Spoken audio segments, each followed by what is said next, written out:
కేసులో బీఆర్ఎస్ కోర్టును ఆశ్రయించింది. తనపై ఎలాంటి కథనాలు ప్రసారం చేయకుండా చూడాలంటూ హైకోర్టులో రిట్ పిటిషన్ దాఖలు చేసింది. బిగ్ టీవీ సహా మరికొన్ని మీడియా సంస్థలకు గతంలో కేటీఆర్ నోటీసులు ఇచ్చారు.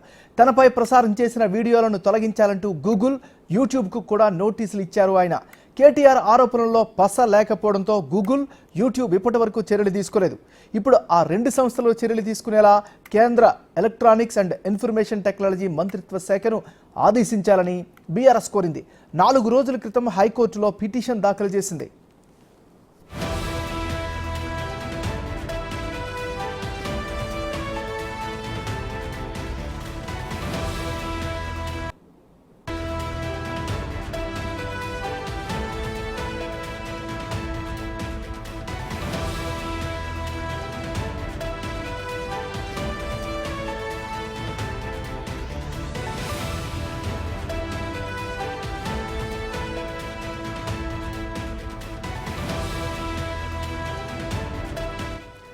తెలంగాణలో ప్రభుత్వం మారిన తర్వాత కాంగ్రెస్ పార్టీ చాలా బలంగా తీసుకొచ్చినటువంటి అంశం ఫోన్ ట్యాపింగ్ వ్యవహారంలో ప్రస్తుత ముఖ్యమంత్రి కావచ్చు, లేకపోతే ఇప్పుడున్నటువంటి ప్రభుత్వం కావచ్చు, చాలా బలమైనటువంటి ఆరోపణలు ప్రతిపక్షంలో ఉన్నప్పుడే చేసింది. దానికి అనుగుణంగా అధికారంలోకి వచ్చిన వెంటనే స్పష్టమైనటువంటి ఆదేశాలు జారీ చేసింది. అధికారులతో నిక్కచ్చిగా ఈ దిశగా చర్యలు కూడా ప్రారంభించింది. దీనికి తగినటువంటి ప్రాథమికమైనటువంటి ఆధారాలను కూడా సేకరించిన తర్వాత సంబంధిత శాఖలకు సంబంధించినటువంటి ఈ ఫోన్ ట్యాపింగ్ వ్యవహారంలో కీలకంగా ఎవరైతే వ్యవహరించారో వాళ్ళందరికీ కూడా నోటీసులు అందజేశారు.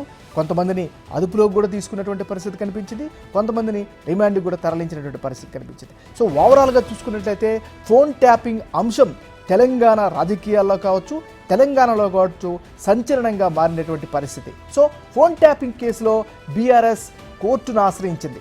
తమపై ఎలాంటి కథనాలు ప్రసారం చేయకుండా చూడాలంటూ కోర్టులో రిట్ పిటిషన్ దాఖలు చేసింది ఆ పార్టీ. ముఖ్యంగా బిగ్ టీవీ సహా మరికొన్ని మీడియా సంస్థలకు గతంలో కేటీఆర్ నోటీసులు కూడా ఇచ్చారు. తనపై ప్రసారం చేసిన వీడియోలను తొలగించాలంటూ గూగుల్, యూట్యూబ్కి కూడా నోటీసులు ఇచ్చారు ఆయన. కేటీఆర్ ఆరోపణల్లో పసలేకపోవడంతో గూగుల్, యూట్యూబ్ ఇప్పటి వరకు చర్యలు తీసుకోలేదు. ఇప్పుడు ఆ రెండు సంస్థలు చర్యలు తీసుకునేలా కేంద్ర ఎలక్ట్రానిక్స్ అండ్ ఇన్ఫర్మేషన్ టెక్నాలజీ మంత్రిత్వ శాఖను ఆదేశించాలని బీఆర్ఎస్